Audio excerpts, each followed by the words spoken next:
is Lindsay Crockett. I am a principal planner and the design review program manager with Knoxville, Knox County Planning.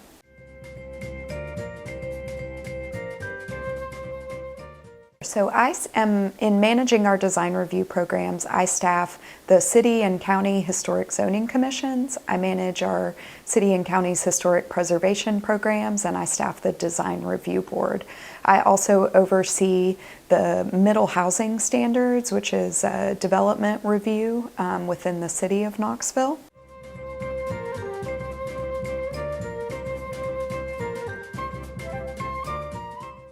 I have been with Knoxville, Knox County Planning for 5 years. I initially only staffed the historic zoning commissions, and at this point my role has sort of broadened. We've created, instead of having the historic zoning commission siloed into one specific area, we've sort of broadened them into a bucket of our design review program, so it streamlines the process a little bit more. So 5 years total. I've staffed all 3 of them for about 3 years.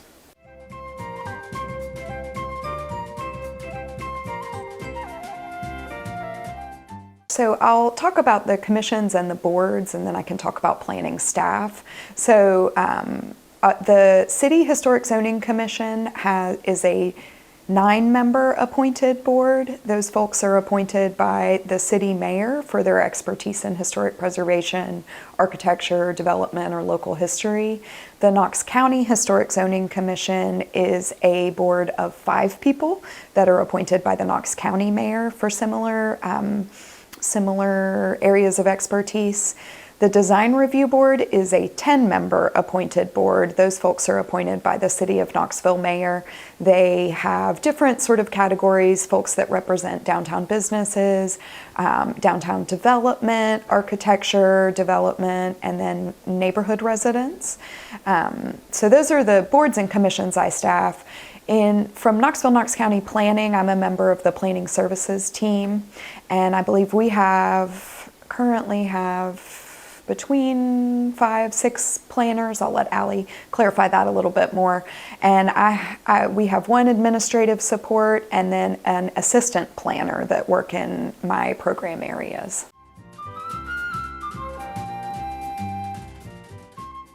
The planners that work for Knoxville, Knox County Planning, we serve as the staff liaisons for different boards and commissions within the city of Knoxville.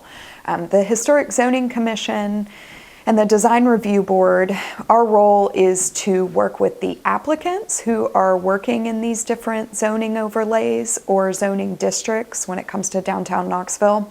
So when folks are planning exterior work on buildings in these different zoning overlays, maybe new construction, demolition, exterior rehabilitation, depending on that overlay, they have to make an application to us because they need to get an approval from these commissions prior to getting a building permit.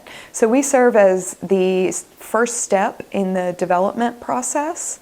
So we work with the applicants and we make sure that they have all their application clearly shows the project that they're trying to do. And we also make sure that what they're proposing to do at least meets the design guidelines for the historic district or for downtown Knoxville, or at least they're aware that the project doesn't meet the design guidelines and they know that and they want to push forward. So we take in the application, we gather all of that documentation, and then we make sure that what they have is sufficient to be presented to the board. We go through and we review the application related to the adopted design guidelines for the property, and we prepare a report that goes to those board members. So we really work with the applicants, and then we provide all of the information for the boards and commissions, because the boards and commissions are typically the ones that make the final vote. So we make sure that they have all the information that they need to do that. We then staff the meetings, so we make sure that everything runs smoothly. They've got all the agenda packets and info that they might need. And then we're there at the meeting to answer any sort of questions that they might have. And then the boards and commissions take a vote. They typically approve, they approve with conditions, or they deny these applications. And then we come in at the back end and work with the applicants to make sure that their drawings and everything meet what they need to do to go and apply for a building permit. So we sort of work with them at the start all the way to the finish and sort of make sure that the projects are appropriate for the historic context or the downtown district, and then get them ready to go and apply for a building permit.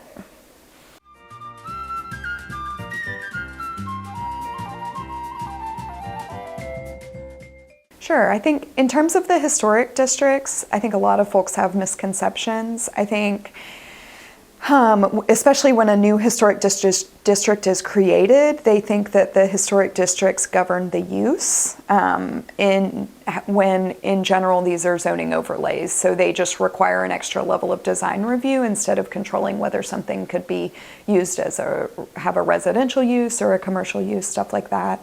I think historic preservation in general, you hear the hysterical preservation misnomer. They think that historic preservation is broadly saying, no, you can't do that, requiring people to make museum quality level of changes, or just, kind of chaining yourself to a building to make sure that it never changes.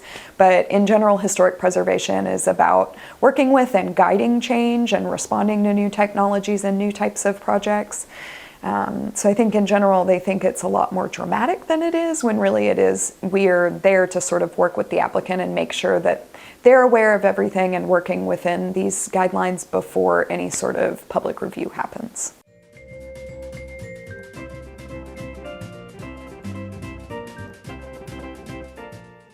Well, I think we've had, it has evolved significantly in the 5 years that I've been here. So in terms of the application processes, we've really stepped up our technological abilities. We accept everything digitally now.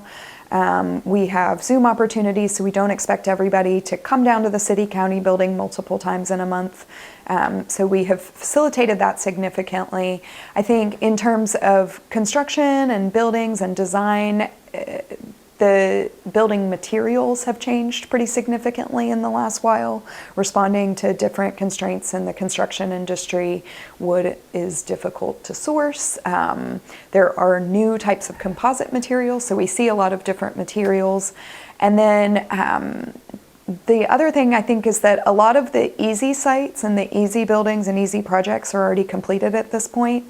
So most of the projects that we see have pretty challenging constraints associated with them, whether that's the site is challenging related to hillside and slopes on the site, the topography, or the buildings are really crazy ones that no one has decided to take on until just now.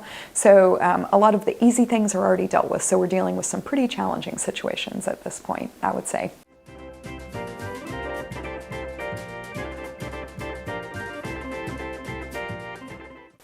What motivates me is knowing that these buildings and these streetscapes and our local history will live long beyond me or any of the applicants or the commission members.